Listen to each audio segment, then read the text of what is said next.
Welcome to Embedded. I am Alicia White. I'm alongside Christopher White, and our guest is Helen Leigh, author of the upcoming book, The Crafty Kid's Guide to DIY Electronics. Hi, Helen. Thanks for joining us today. You're welcome. Pleased to be here. Could you tell us a bit about yourself? Sure. So I'm a maker, long-time maker, and I really like doing cool things with electronics and new technologies that maybe have a bit of a creative twist to them. I lecture on electronics and playfulness at Ravensbourne, which is part of the University of Arts, London. And I recently just moved to Berlin for the music technology scene. Cool. Well, we're going to talk more about many of those things, including the music technology scene. But before we get into that, we want to do lightning round, where we ask you short questions and we want short answers. And if we're behaving ourselves, we won't ask why and how and all of that. Okay. Christopher, do you want to get started? Sure. Favorite fictional robot? Ooh, C-3PO, because I like how prim and proper he is. Meerkat, platypus, or hedgehog? Definitely meerkat. Definitely. Laser cutter, 3D printer, or a sewing machine? Oh, well, we can strike 3D printers straight away. Totally overrated. Laser cutters or sewing machines? You know what? I'm going to choose a laser cutter because actually most of the sewing I do is by hand. So there we are. That's my answer. When you were young, what was your favorite toy? I had a giant stuffed mouse with buttons for eyes, and I still have it, actually. It's the only toy I have from when I was a little kid, and it has really terrible sewing on the bottom from where I broke it so many times and then sewed it back up again. So you can see the advancement of my stitching. It's kind of cute. Called Mousy. Original. Do you like to complete one project or start a dozen? Well, obviously, I like to complete a dozen. Nobody's ever answered that before. Yeah, I often have quite a lot of projects on the go, but I do get them done. I have fairly limited space, so I do tend to have to get them done pretty rapidly. That's not to say there aren't unfinished projects languishing behind shelves somewhere, but I'm usually pretty good at getting them done. Okay, so that's enough for lightning round. I wanted to ask you about electronics and playfulness and lecturing on that. Is your background in education, playfulness, or engineering? Yes. So I've worked in education probably 12 years now. I started out in educational publishing, working for a big educational publisher here in the UK called Macmillan. And that's how I came into education. I was a secretary and then an editor, and then ended up doing a lot of publishing for various different companies, publishing companies. And that kind of naturally led me to play. So I was kind of involved in the play-led movement in the UK around education, which was about learning through play and specifically learning through outdoors play and hands-on things. I mean, the quote-unquote maker movement in education is actually really a fairly old way of looking at education. It comes, you can trace it back through puppets, through all the way back to Dewey, him of the library fame, who really believed in learning through doing. And through that grand history of educators and educational thinkers, and through my own experience and practice in the classroom and with big groups of teachers, I just fell in love with the idea of education through play. And I became involved with like an educational activist group called the Geography Collective. We wanted to reclaim exploration and play for geography and for education in general. And together we wrote a series of books that were, let's say, kind of cult favorites.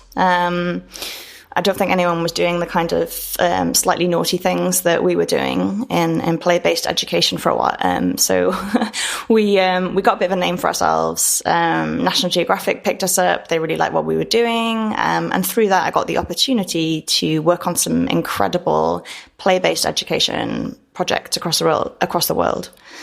And really, so my electronics didn't come into it until a little bit later. So I started off as education. I mean, I've always been a nerd. Let's put it out there straight away. I've always been a massive nerd. Like my dad's a computer science teacher when I was growing up. And I'll come back to my dad's role in my education and my nerdery later. But I always had this interest in tinkering with technologies and I guess not necessarily traditional education, but I guess a lack of fear of technology, just because I grew up around it, I guess. But I never really got the chance to practice it professionally until through my playful education work, Intel Education got in touch with us and were like, "Hey, we love your stuff, we love your books, we love your approach. Do any of you do anything with tech?" And as a group, as a collective, we were like, well, no, not really, but Helen's a massive nerd. She can probably help you out. And I taught myself to code on W3 schools. I watched lots of YouTube tutorials, and I'm very much like, what they say is self-taught, but what I actually call community taught. I was taught to solder by a friend and looked up all sorts of different things online and kind of learned through doing, really. Anyway, so Intel got me in to do this project on quite high concept technology on the Internet of Things. And a lot of that project was based in a makerspace in London called Fab Lab Bank, which no longer exists, sadly. But and I walked in there and I went, oh my God. Mm-hmm. I felt like I was home. Like there was all these people like walking around, making things, carrying things, like hacking at things, like just a bunch of hackers and weirdos and artists in one space. And I think that was maybe 5 or 6 years ago. And honestly, since then, I've never looked back. I've made it my quest to work in maker education, in electronics, and I just kind of find my home. And in the course of that first project as well with Intel, they gave me a bunch of different microcontrollers, and I was just hooked. I mean, I always felt like I needed to learn to code, and I did code, but I didn't really love it. And as soon as you're like, hey, you can code to make your electronics better, I was like, oh yes. I can code now. Yeah, I'm still to this day, I don't care about web code. I only care about code if you can use it to do a thing in real life. So physical computing is just something I kind of fairly accidentally came to. But when I saw it, it was just like this missing piece in the jigsaw puzzle of my life had just appeared in front of me. So it was an exciting moment. So I guess when I start to learn something, I tend to throw myself into it pretty heavily, and I always have done. So I just spent a long time actively seeking out projects and roles that would allow me to really level up my skills. So part of that is me saying yes to things that I didn't know how to do. So clients would be like, "Oh, hey, you can do this thing. Have you ever used this technology?" And I'd be like, "Yeah, of course I have." And then spend the next 6 weeks before the project starts just diving in headfirst into this world and immersing myself in as much knowledge as I could possibly cram into my skull before the project starts. I guess like it's partially optimistic, but also kind of like fear-based learning, you might call that. Electronics I came to fairly late in life, but maybe 6 years ago now. Cool. But weirdly, I found out only recently that my father was an electronics engineer when he was young. So I grew up knowing my dad as a computer science teacher. I mean, he never taught me how to solder. He never taught me how to, I don't know what voltage was. But I had a conversation with him at Christmas, with a mutual friend, saying, "Hey, so John, that's my dad.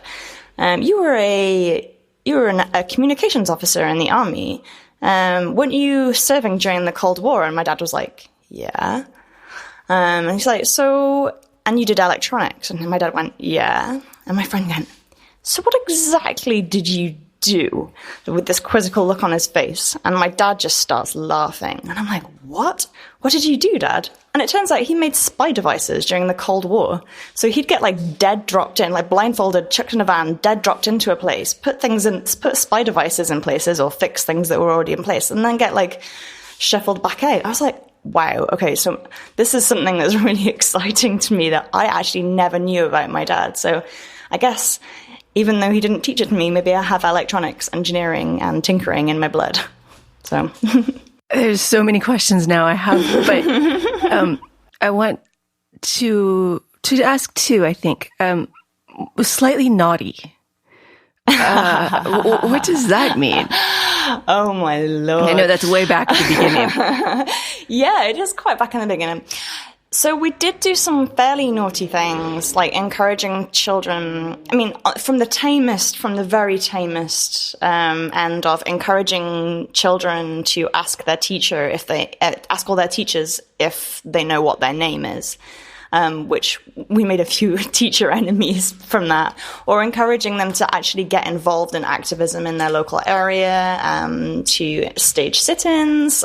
We did quite a lot of protests, for example, protest geography, for example, highlighting income inequality and what that actually meant in terms of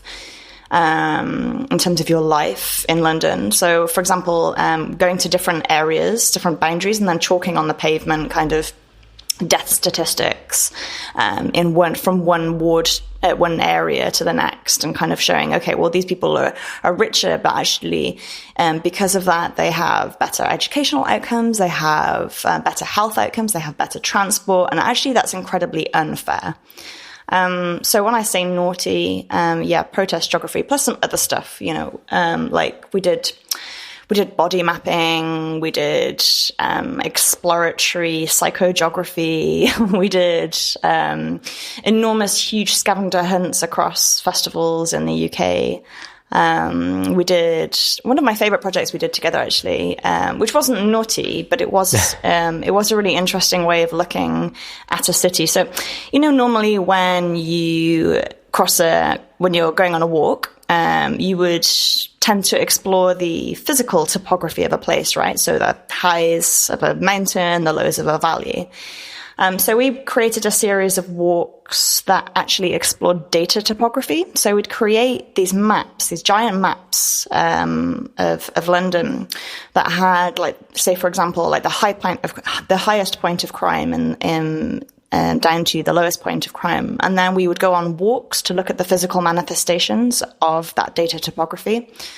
Stuff like the most depressed place to the least depressed place, the greenest place to the least green place, that kind of stuff. And that was a really interesting series of walks that kind of makes you look at data differently, and also makes you look at your city differently.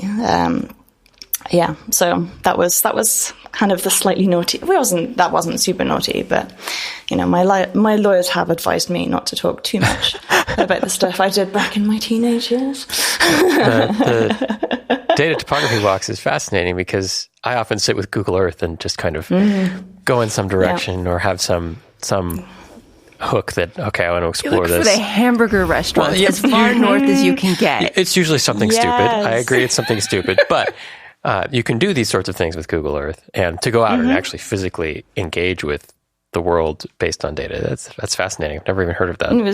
It was really interesting. It was a really worthwhile project.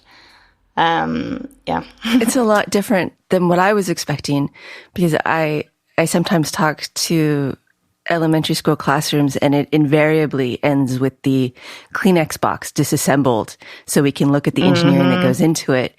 And then like the teacher calls me a week later and says, I can never have Kleenex again and I hate you. Yours sounds like more fun, actually. Yeah, I mean, I think I came to engineering from the same way that I came to all my experimentations and playful education kind of thing. Like I'm just very curious about how things work and why things are, and maybe how they could be made better through engineering, through technology, through knowledge of the inequality around us, or simply through walking and talking to people around you. To me, I mean, I guess I probably am a little bit unusual. I mean, that's putting it mildly, but the playfulness of my engineering projects, and the craft versus electronics. I mean, I actually think it's a harmful divide.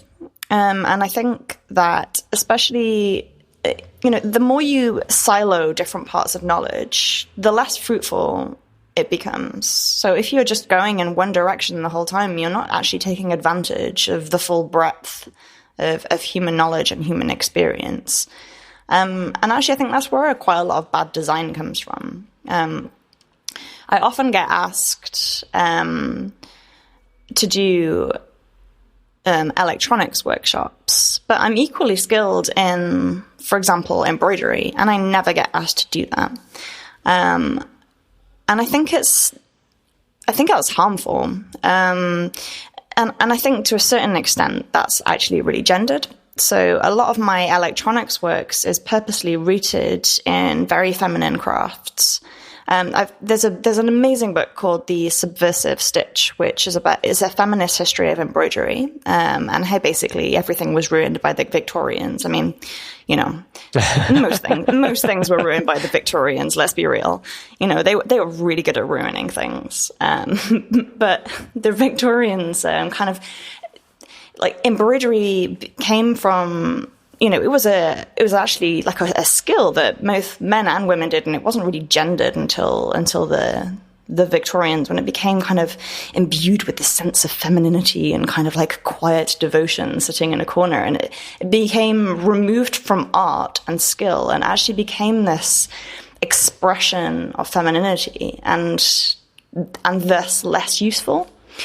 Well, you know what? I think that needlework and soldering teach a lot of the same skills. And I think that if you cross over two different fields of learning, you're going to get a much richer experience. And you're going to reach more kids as well. Because if you've got two circles and then you smush them both together, not only are you going to reach the people who are interested in electronics and the people who are interested in sewing, but you're also going to open up the minds of both of those sets of people to each other's way of working and each other's way of thinking, I guess. I mean, I just did a big workshop at a festival called Electromagnetic Field, which is basically Nerd Glastonbury. Happens every 2 years in the UK. It's really good. Would recommend. And I did a workshop on sewing.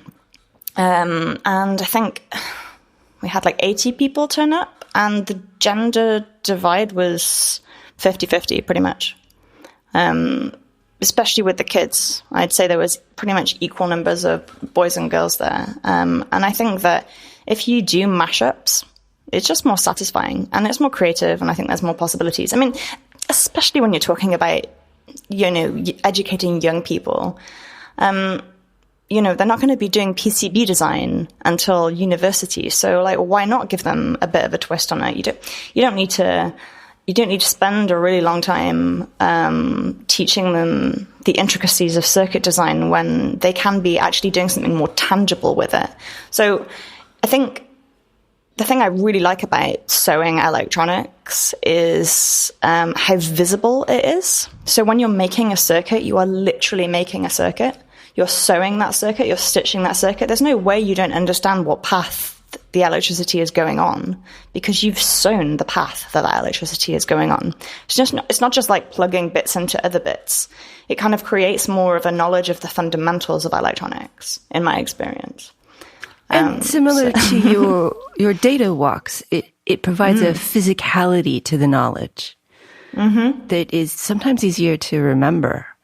I agree. And in fact, I actually as I said, I lecture on electronics at a university in London. And for my first years, I actually just start out with paper circuitry, which is something that you might think of, as a primary school activity, or, something that 10-year-olds might do. But you'd be surprised how many people, even people with, A-level physics who are extremely intelligent, actually don't really understand how a circuit works. By making it by simplifying something so radically, and by making it so tangible, it kind of provides this level of understanding that I think, plugging things in according to color or according to name just doesn't really give you. So, yeah. This seems like a good segue for your book, which is coming out in November. Could you give us the elevator pitch for your book? Oh, I don't know if I've got an elevator pitch for my book. You're going to need one soon. So I've written a book on electronics, but it's electronics presented through the lens of craft. Okay, so it's a kid's book. It's a beginner's guide. We talk about a lot of the basic concepts of electronics, but in a very much practice-based, craft-based way. I think it's probably the only book on electronics ever not to involve either soldering or code. So that's a thing.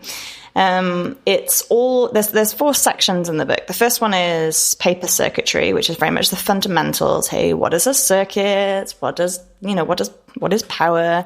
How do you make things go around a circuit?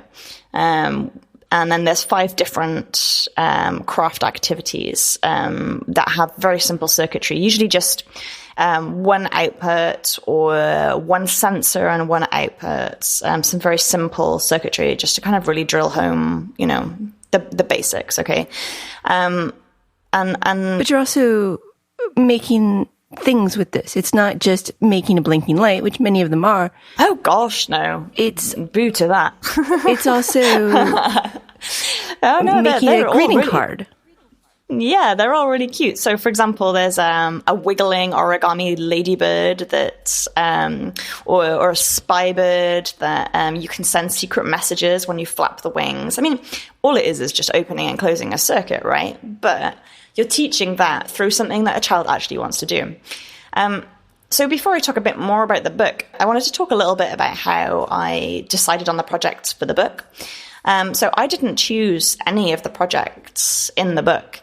I have an advisory board of 200 girls between the age of 7 and 14, and they chose every single project that was in this book. So I guess in February earlier this year, I sent out a tweet saying, hey, I'm writing this book and I'd like to get some opinions of people who I'm writing it for. Would anybody be interested? And I got, from that tweet, I got 200 girls plus a bunch of code clubs and a bunch of school teachers who took it to their kids. And they all signed up. And every section I did, if, say, for example, there were 5 chapters in that section, 5 projects, I would send out maybe 20, 25 ideas. And then the kids themselves would vote on them.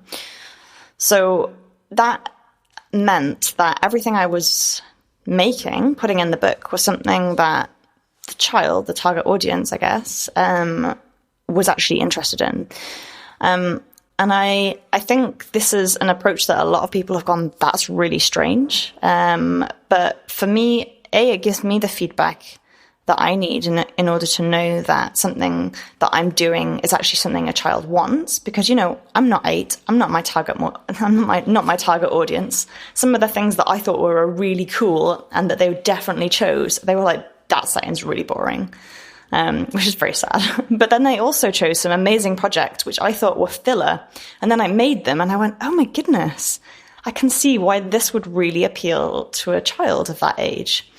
So for example, Spy Bird, which is just an origami bird with with like an on-off switch when you flap its wings. But for a kid, you know, they really love doing code and signals and secret messages to their friends. I mean, you know, I think maybe that's a reaction to every aspect of their life being controlled by their parents. They love having secrets, and they love doing secret spy messages to each other. But you know, that's not something that I would necessarily have really considered before they chose it. So yeah, I mean, I tried really hard to make every project in the book not a thing to teach, but a thing to do.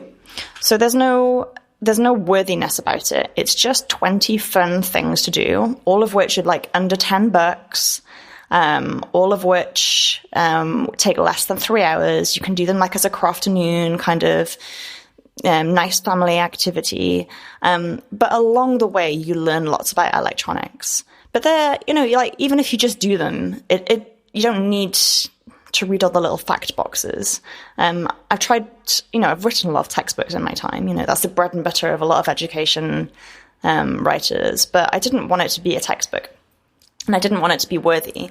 I just wanted them to make things and then explain it afterwards. Like, hey, you know, you made this cool thing. You made this origami ladybird that buzzes around and jumps around. Hey, do you want to know how that works? Do you want to know why it's doing that? Or how that component is working? And I feel like that's a far more relaxed, conversational way of teaching electronics. I mean, particularly because it's not a school book, you know, it's aimed at, you know, kids and their parents who might want to do some craft of an afternoon with like a bit of a tech twist to it. But you know, they might not necessarily feel like reading a page on Ohm's law. You know, that's not necessarily something that an 8-year-old kid on a Saturday afternoon wants to do. I tried to not make it like a textbook, just a fun project, something that they might see on YouTube, you know. So yeah, that was my approach for that. You also have interviews with artists and makers in the book.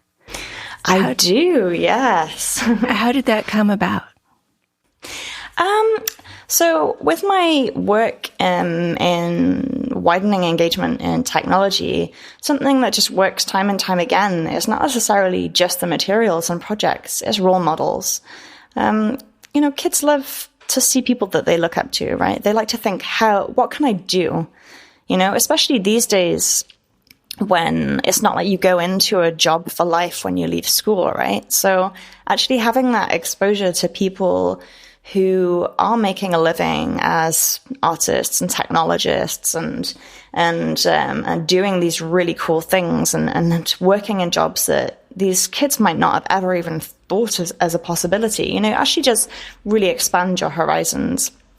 So I thought right from the very beginning, I knew that I wanted to include some interviews with some people with really cool and unusual jobs. So I approached 4 people from my extended maker community who matched the different sections. So there's a paper circuitry, soft circuits, wearables, and a very basic robotics chapter. And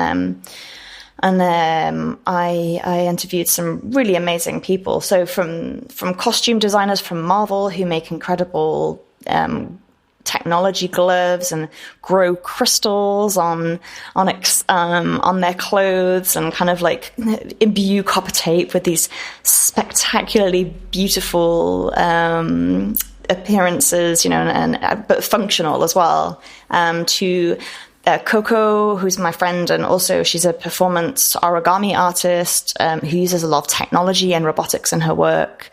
Or my friend Phoenix, who makes robotic games. These are things that a lot of kids would not have been exposed to. The idea that actually, yeah, you can be a technologist and also be really creative. You know, it's not either or, right? I mean, that's probably the main thrust of everything I try to do, is try to say, hey, why not both? Like, there's this false dichotomy here between creativity and technology, and I think it's really sad, and I think it's really limiting. I went to a gig last night, actually. Yeah, slightly tangential. I went to a gig last night on robotics and music. It was absolutely beautiful. Really incredible artistry on display there. And there was a guy at the end who was like, I can't believe you're using a computer for these things. It just I think that computers are the opposite of creativity. And it was the first time in my life I've actually booed someone. I couldn't help it. I just went, dude, boo! It just blew my mind. And there's this guy, he was an audience member as well, and it was a female technologist sat up there, and he was giving her a piece of his mind during the questions, so that always gets my goat. I'm like, it's not a question, is it? You're just trying to assert your authority. So I did boo somebody yesterday for saying that computing isn't creative. So yeah, why not both? Good, because it can be. All of this can be, gosh, and yes. the crafting part of it. I mean, you start out following the instructions, do these steps just like they're done, but it gives you the tools to go do something neat. Well, actually, throughout the book, I've really tried to be non-prescriptive. Even from the beginning of the the first project you do in Soft Circuits is a series of samplers. Samplers are an age-old method of, like a display of needlework, right? But each person's sampler, what they choose to put on it and the format they choose to do it in is unique. So during my project, I try and be like, okay, this is the way I've done it, but I want you to have a real think about how you'd like to do it, to try and imbue each project with a sense of personality that actually isn't my personality. My projects are full of my personality, but theirs shouldn't be. There are some projects that are just, a bit more step by step. Like I've got a pair of, in the wearable subject, there's this BFF gloves. Basically, there's 2 pairs of gloves, and they've got like little LED hearts on the back, and they only light up if you're holding hands with your BFF. So it's really adorable.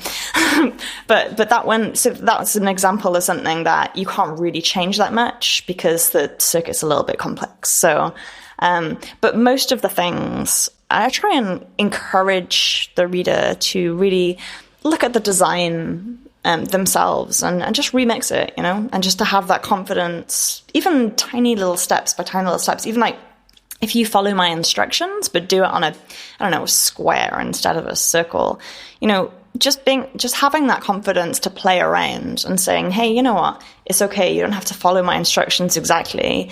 I'm not the be all end all expert in this. I'm just someone who has a lot of fun doing it. Let's have fun together. That's very much more my ethos, I guess, when it comes to these projects in the book. On the other hand, each project did have a troubleshooting section because you aren't teaching them theory, which limits debugging, but the troubleshooting was pretty thorough, and you had a go beyond, try something new that requires this information, but you to think a lot more about it. Of course. So, I've got a very methodical approach to troubleshooting. I always say that that's probably my primary skill in electronics is I'm extremely methodical in the way that I troubleshoot. Yeah, you say there's actually not that much, that there's not theory in there, but there is a lot of theory just sprinkled throughout. But because it's kind of disguised in the rest of the project, and it's spoken about in quite a conversational manner, by the end of it, they all know all about parallel circuits and series circuits, whether that's for, putting components in series or batteries in series.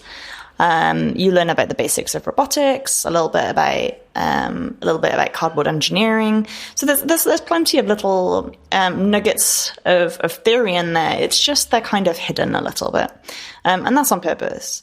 But yeah, troubleshooting is super important because, as you know, most projects don't work first time, do they?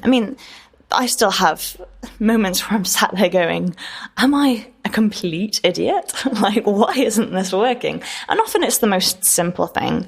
But what I'm trying to teach is a methodical approach to troubleshooting. The way I do it, and this is how I teach my students as well, is power first. Okay, always check power first, which is, is your battery working?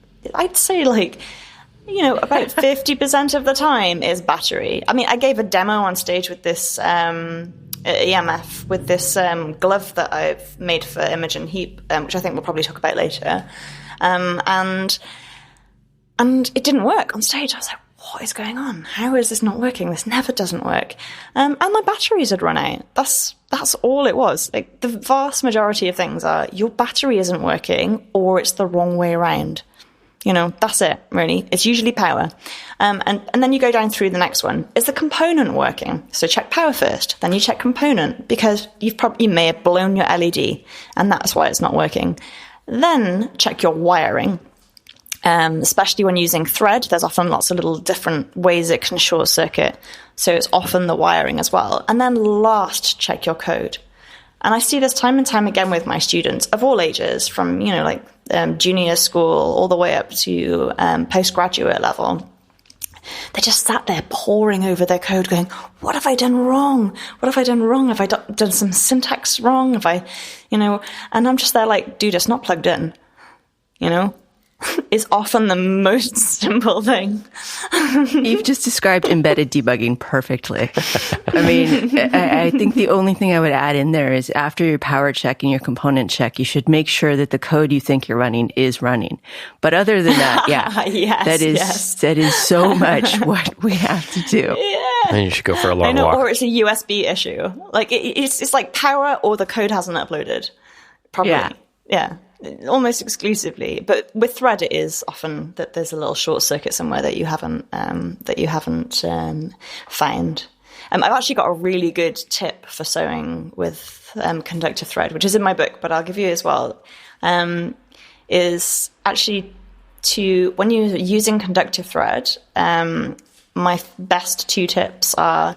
When you tie the knot at the beginning, secure it with a dab of clear nail varnish, because when that dries, that hardens in place and it doesn't come undone, like a lot of conductive thread loves to come undone. And the other is when you're sewing, like all thread, it's made of different strands, right? And sometimes the thread, conductive thread, can really fray. So once I've sewed it, to prevent short circuits from fraying thread, I just give it a spritz of hairspray and smooth it in place, and that just keeps it in for absolute ages. So those are my top 2 tips for conductive thread use: hairspray and nail varnish. Let's talk about the wearable, the glove. I don't know what the name is, but it's a gesture-controlled musical instrument. I've been working on a gesture-controlled musical instrument with an artist and musician called Imogen Heap. And she's been working with the mi.mu team for a little while now. Now, mi.mu is still in production, but it's a wearable MIDI controller. It's less a musical instrument and more a way of freeing up music production.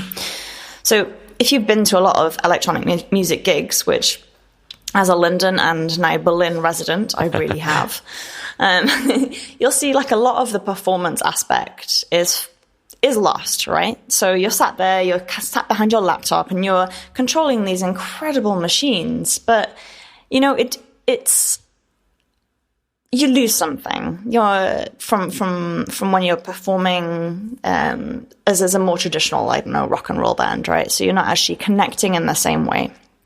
So Imogen has performed all around the world and is a Grammy Award-winning singer. And she does a lot of work with production and electronic music. And it's an incredibly creative world, but in terms of performance, it can be quite limited. So she thought, there's got to be a better way than this, right? There's got to be a better way that I can in my live performances use the power of these amazing software tools like Ableton, for example, but still kind of forge this connection with my audience in the same way that I would if I was playing guitar and singing in a more traditional way. So they made what is now called the mi.mu. So the mi.mu is a wearable pair of gloves that connect to a computer and have any number of different gestural recognition that can be mapped to pretty much any kind of output or input on a computer. So, for example, you could with different gestures, you could start and end a loop and then re-record over yourself. You can add delay or reverb. You can start a drum sample. You can drum in real time with your hands, and it will then start to play that back for you. So it's a really incredible, versatile instrument. Really, it's like an Ableton instrument that allows you to still be a performer, right? And this was developed over a number of years. It went on Ariana Grande's tour. She performed with it every date, and it's an incredible piece of kit.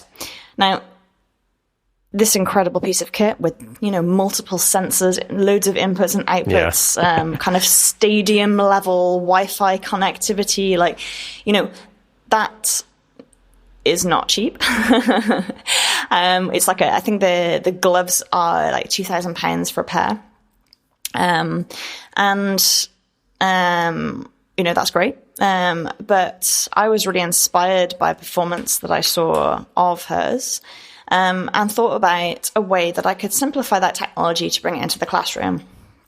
So a lot of the time when I'm using technology, I love to use creativity and technology, as we've already spoken about, but also a really great way of getting kids engaged in tech is using real-world technology, that's at a more advanced level that they could create, but also by making a version of it, they can understand how that works and understand kind of maybe the progression that they would have to take in order to kind of work in that world.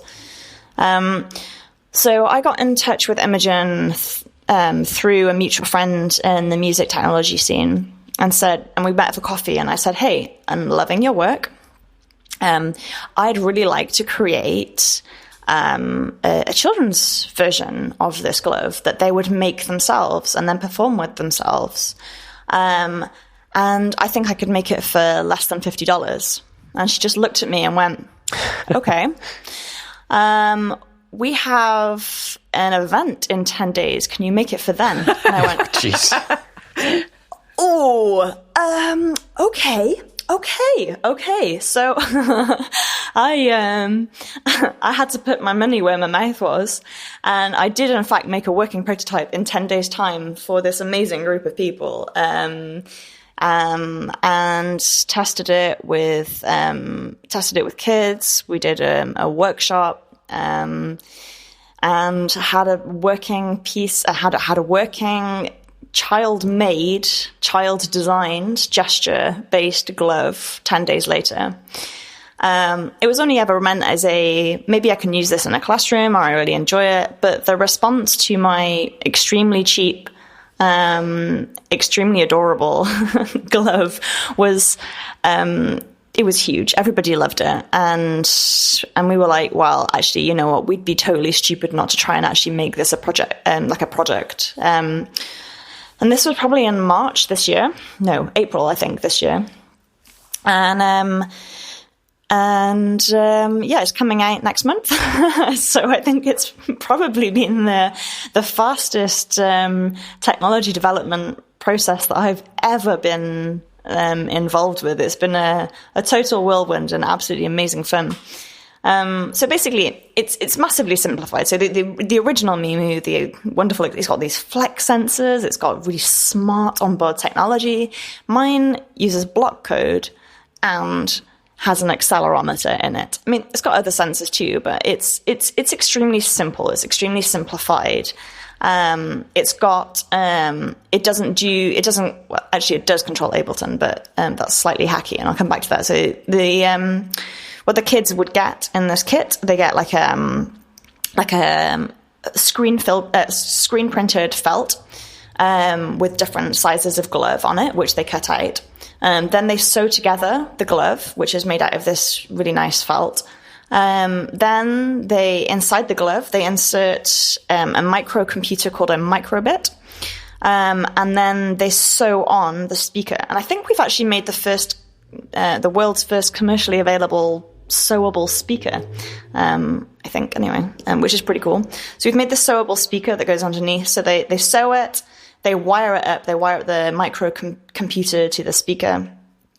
Then they code it themselves. And the first piece of code they put on it is 2 lines long, which doesn't seem impressive to maybe you or I, but like, let me tell you, it blows their fragile little minds.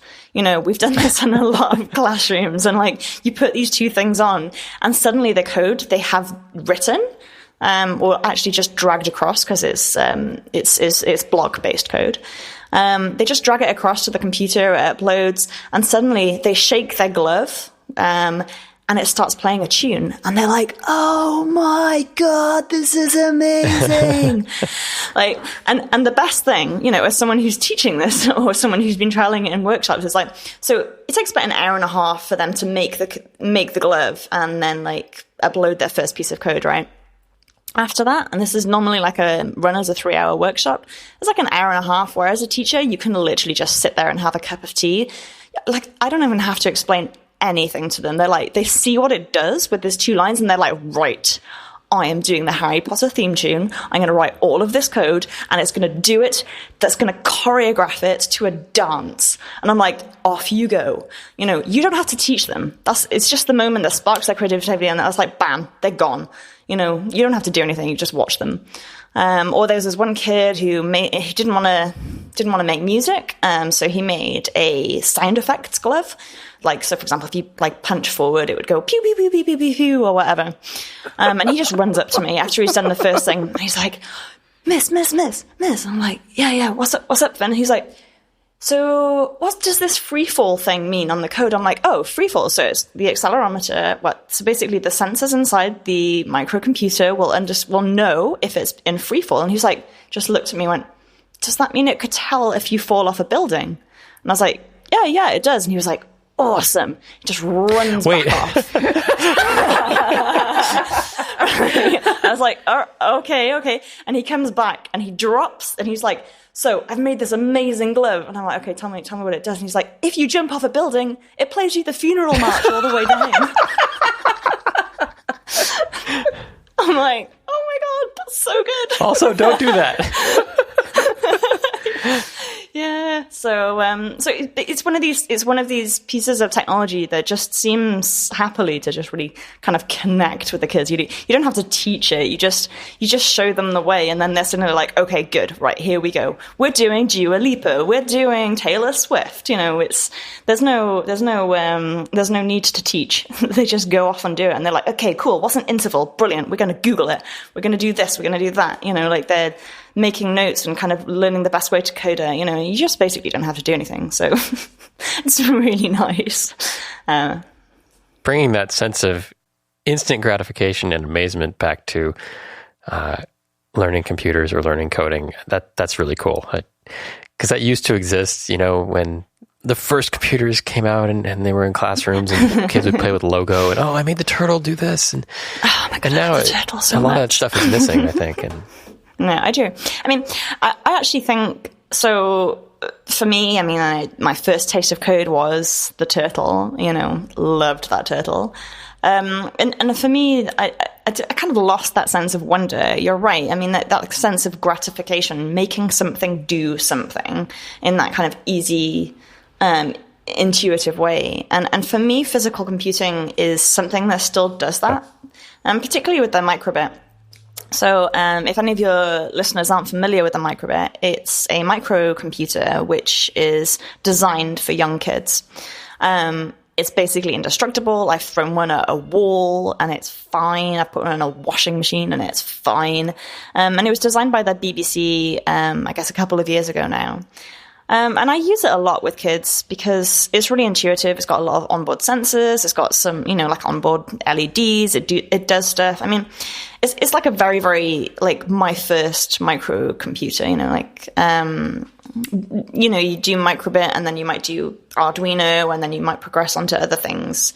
But I think it's a really nice introduction. And I also tend to use it a lot with people who have no intention of learning how to code. Mm-hmm.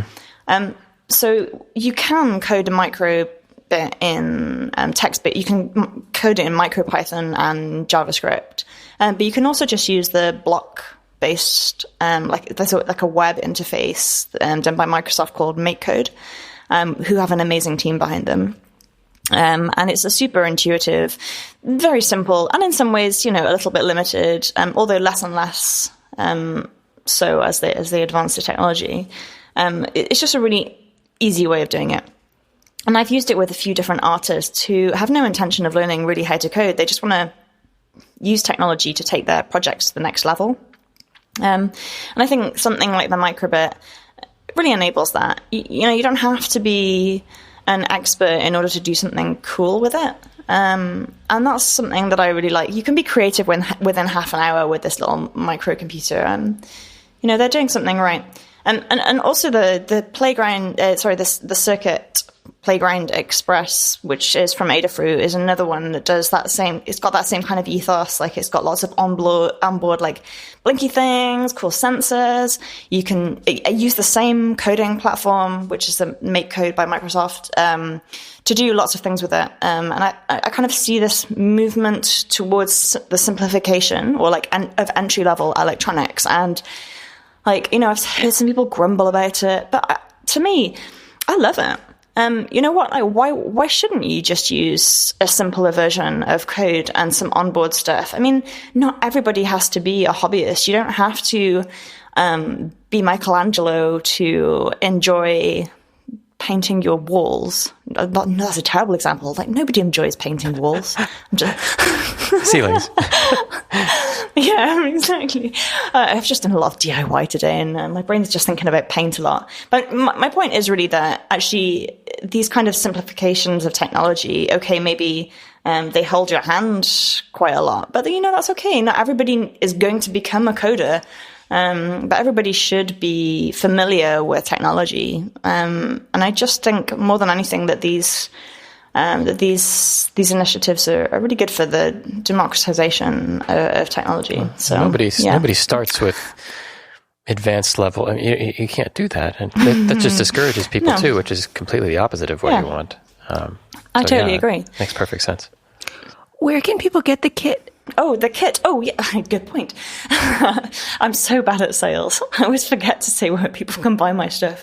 Okay, so the book is available on Amazon. If you just search for Helen Leigh, Leigh, I should be up there.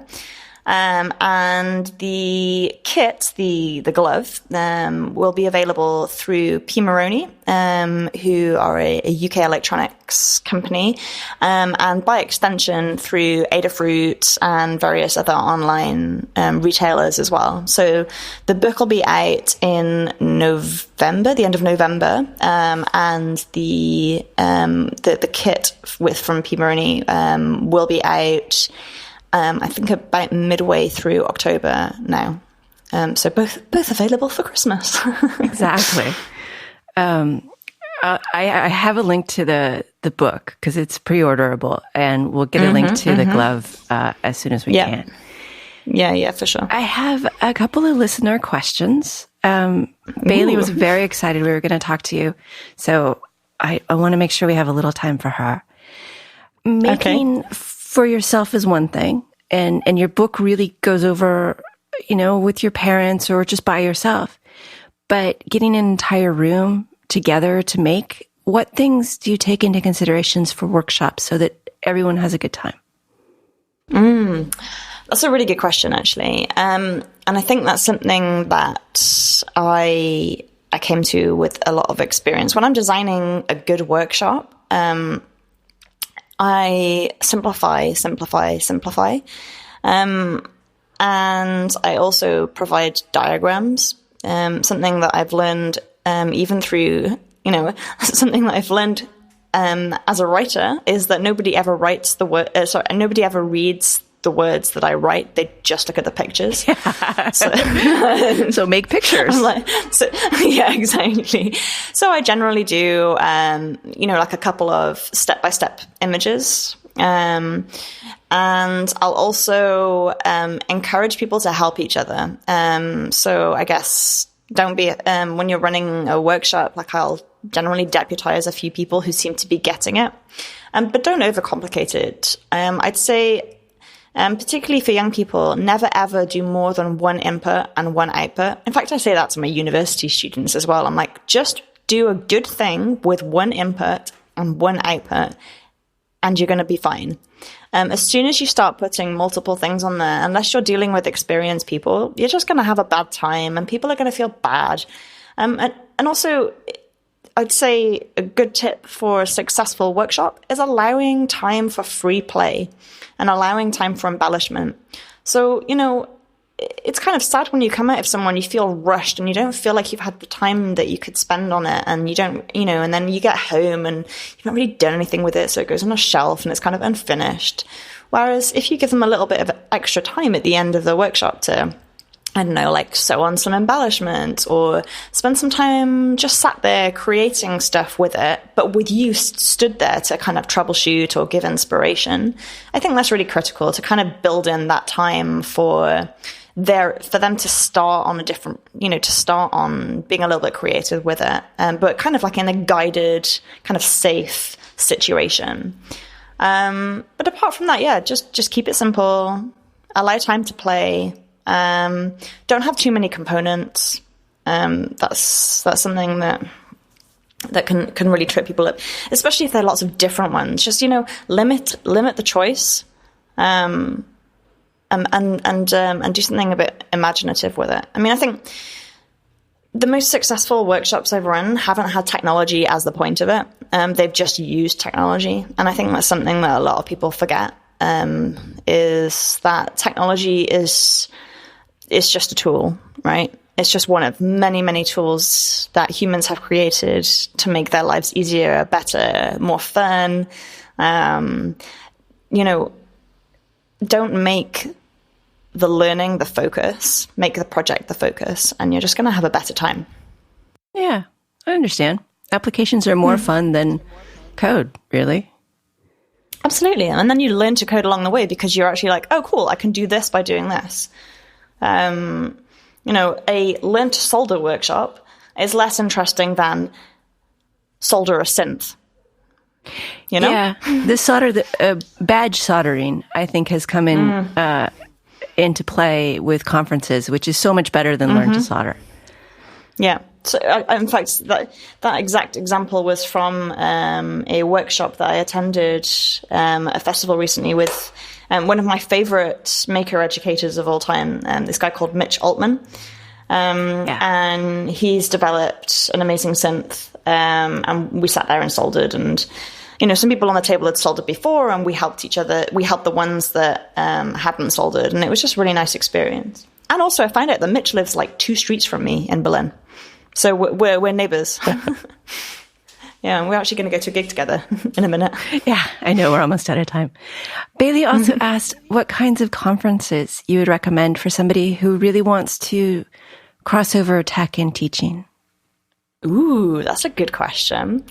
So I've spoken quite a few times today about something which isn't a conference, but I would really recommend, is the EMF, electromagnetic field, and that's the UK.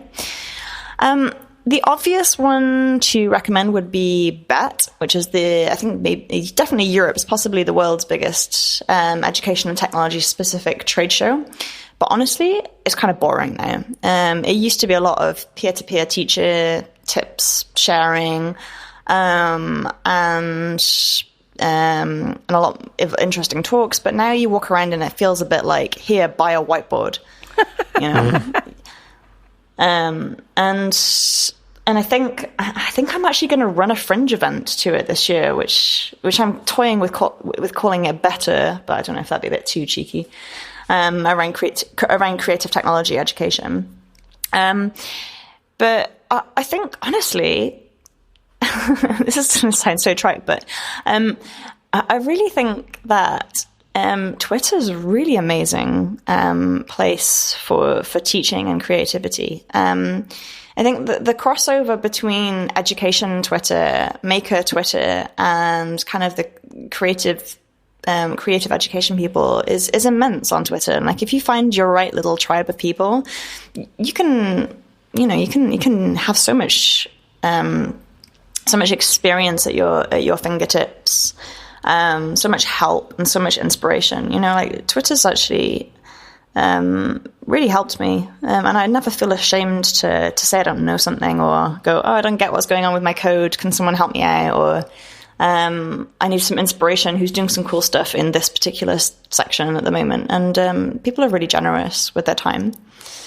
In terms of conferences, I mean, I kind of hate conferences, to be honest. So I would recommend you don't go to any conferences. Okay. Don't waste your time on conferences. I would recommend you get yourself on Twitter and start chatting to people. And I would also recommend you go to lots of cool tech festivals. And you know what? Run a talk. Do teach meets. Teach meets are amazing. They're like just peer-to-peer teachers learning from teachers. And I think like a lot of ed tech conferences are just there to sell you something, and like, I'm so done with that. Like,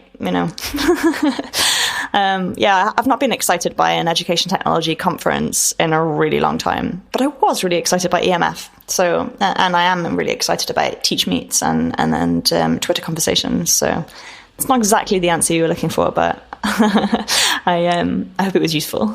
I think it was. And knowing Bailey a little bit, I think Teach Meets is already in. Yes, that's already happening. So cool. I know we're almost out of time. Helen, do you have any thoughts you'd like to leave us with?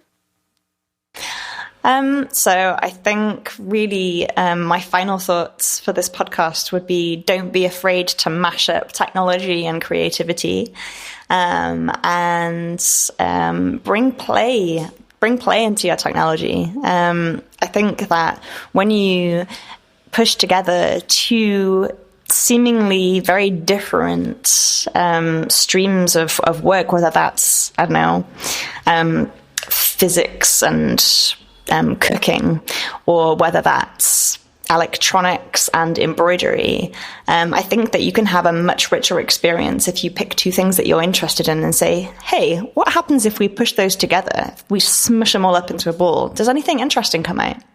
I think that's really what I'd like to leave your listeners with, just this idea that, things that are creative and things that are technological, they can create something beautiful if you push them together. I think that's great. Yeah? Yes. Our guest has been Helen Leigh, author, education writer, and maker with a focus on creative use of new technologies. Her book, The Crafty Kid's Guide to DIY Electronics, will be out in late November. You can pre-order it already and definitely get it for Christmas. Mini.mu gloves will be on Pimoroni, yes. Where there will be a link that has it spelled correctly, and those will be on order soon as well. Thank you so much for being with us, Helen. Thank you. It's been an absolute pleasure. Thank you to Patreon supporters for Helen's mic. And thank you for listening. Thank you to Christopher for producing and co-hosting. And you can always contact us at show@embedded.fm or hit the contact link on embedded.fm. And now a quote to leave you with. How about one from Margaret Mead? Children must be taught how to think, not what to think. Embedded is an independently produced radio show that focuses on the many aspects of engineering. It is a production of Logical Elegance, an embedded software consulting company in California. If there are advertisements in the show, we did not put them there and do not receive money from them. At this time, our sponsors are Logical Elegance and listeners like you.